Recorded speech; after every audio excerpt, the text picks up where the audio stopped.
Não é tarde para se sonhar.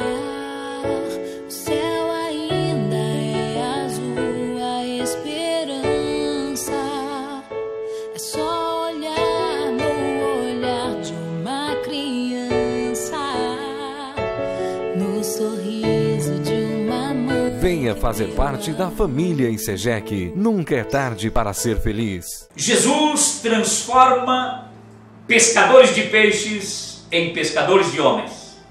A Bíblia diz em Mateus, capítulo 4, verso 19: e disse-lhes: vinde após mim, e eu vos farei pescadores de homens. A minha pergunta é: e para nós, como fica a nossa situação? Se o Senhor também nos chamou, se fomos também chamados pelo Senhor, por que o Senhor nos chamou?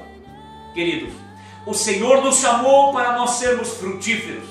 O Senhor nos chamou para nós tocar o maior número possível de vidas para Ele. O Senhor nos chamou para nós ser uma fonte no deserto. O Senhor nos chamou para ser uma árvore frutífera em qualquer estação do tempo.